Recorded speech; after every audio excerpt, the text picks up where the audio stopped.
Well, good morning, everyone. Here for our Sunday morning update. The biggest message is if you're watching your television screens at home, which obviously if you're watching this you are, and you're watching the forecast track and you see that what looks like that cone, do not be lulled into thinking that that is where big impacts of the storm are only going to occur. It's a very wide storm, and way outside of that cone, i.e. Jacksonville, Florida, Duval County is going to see the significant impact that we've been discussing for days.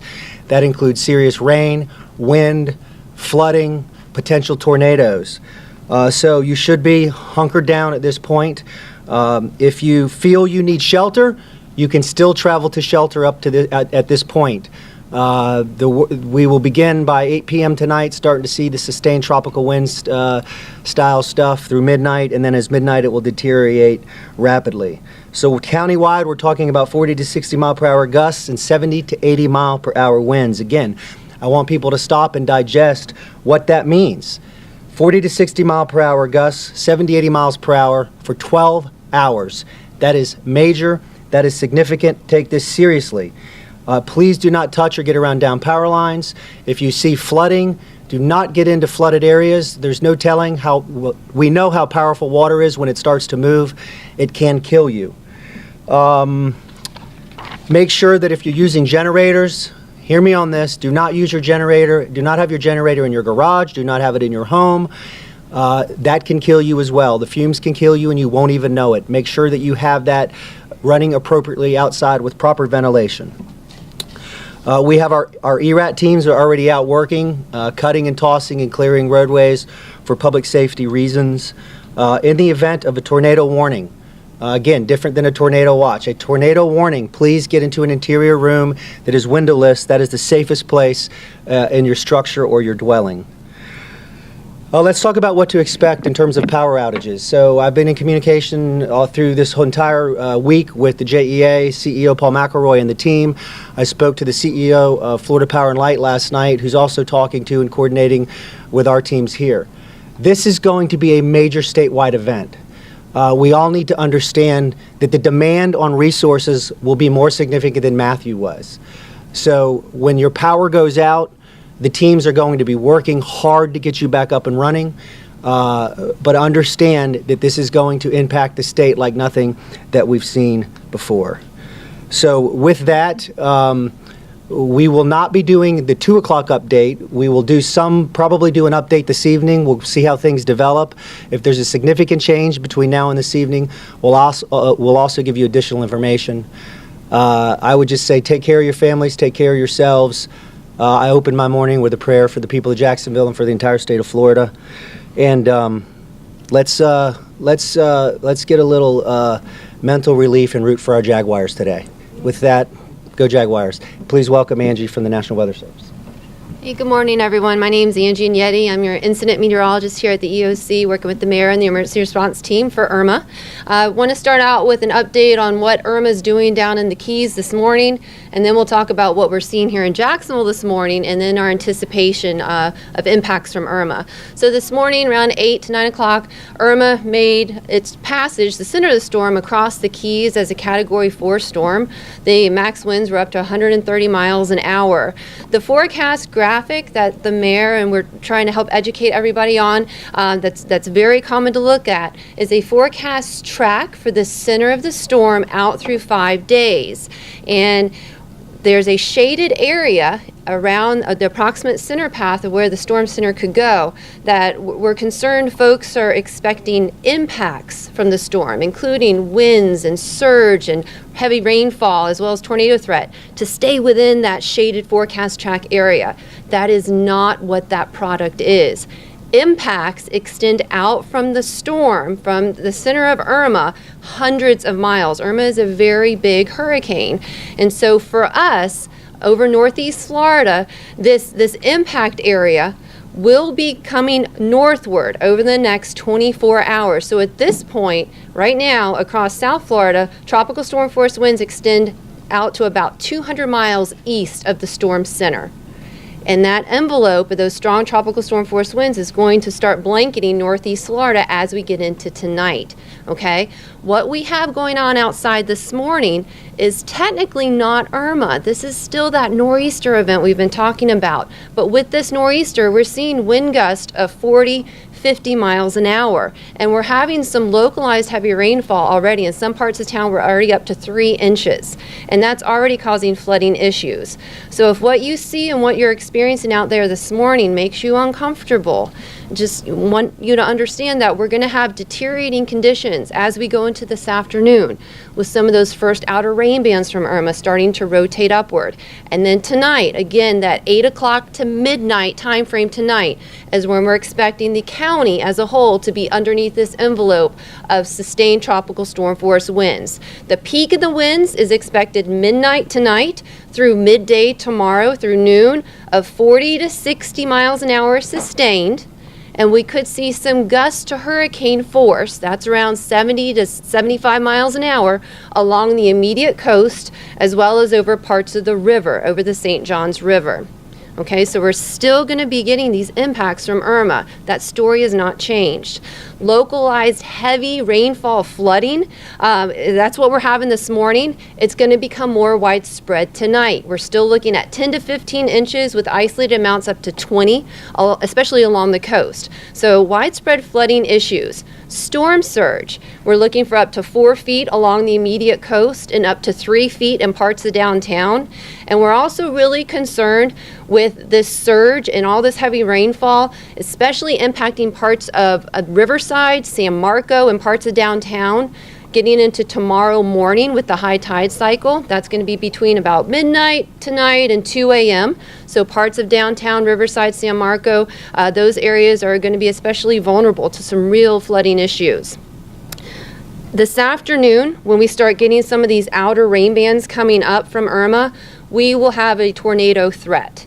And as the mayor said, when you hear a tornado warning is issued, that's when you want to go to your safe place in your safe place, or we call it shelter within shelter. So the goal is to put, when you hear that you're underneath a tornado warning, you want to put as many walls between you and the outside of your structure as possible. Okay, so anticipate tornado warnings coming out this afternoon and into this evening for Northeast Florida.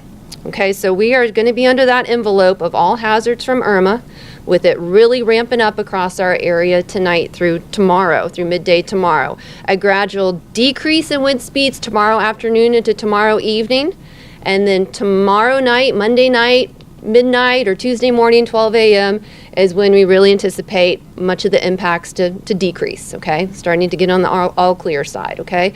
But we are still under the gun.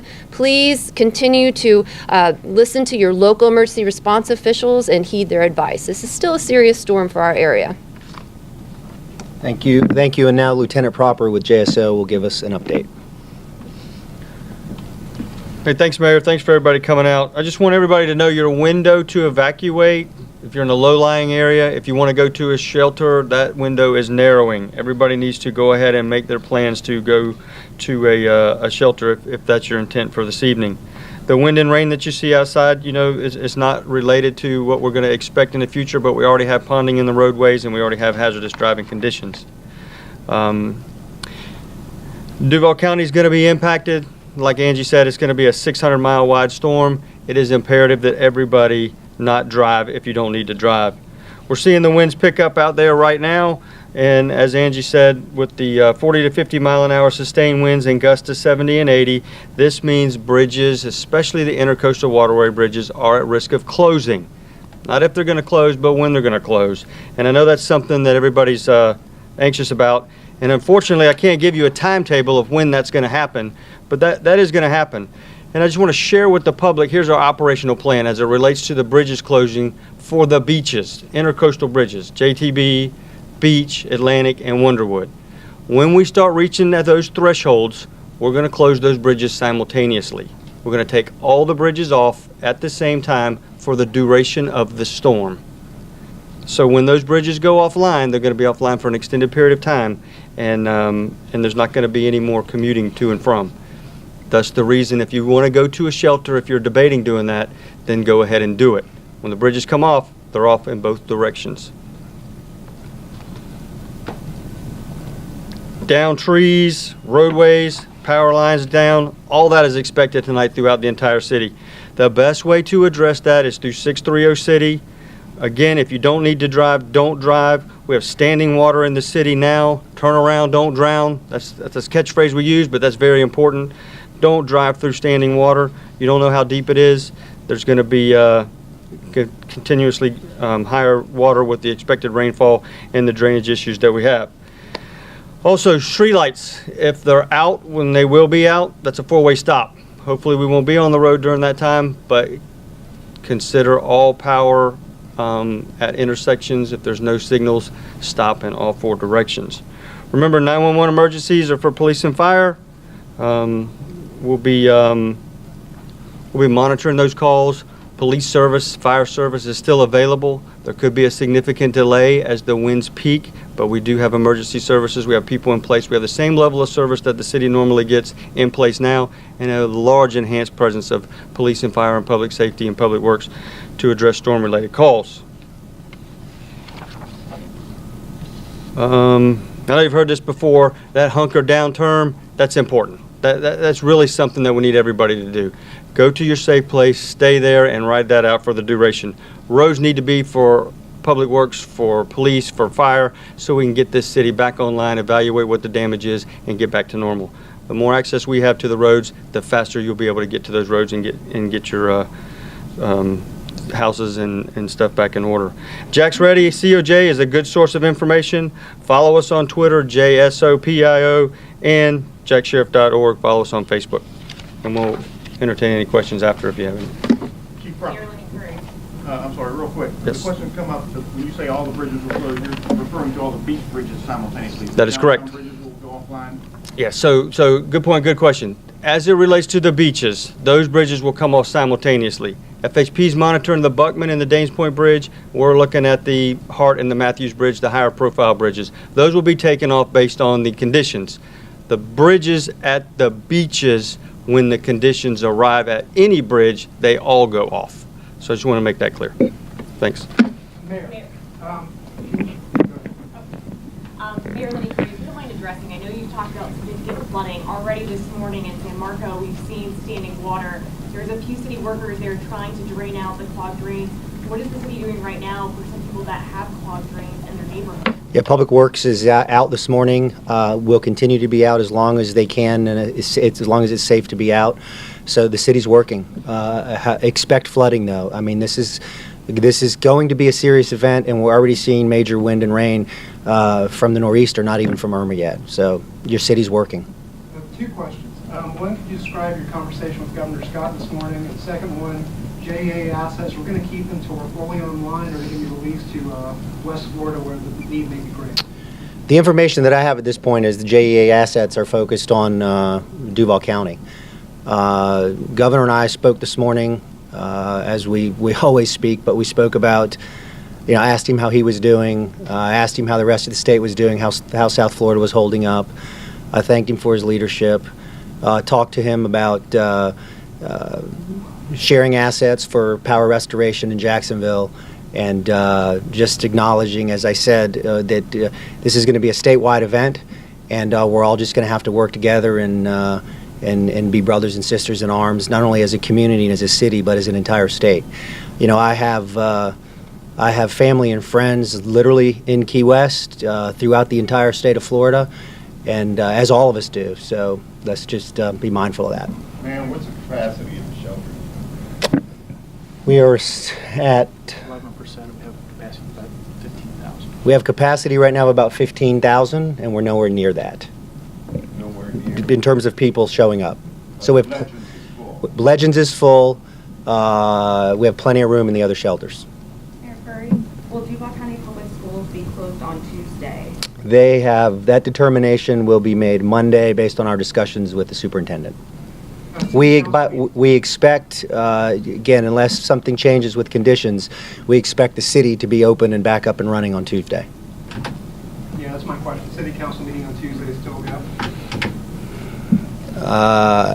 To the information that I have, I would think so, but that's you know, I don't have any information that the body or the council president has done anything to change that.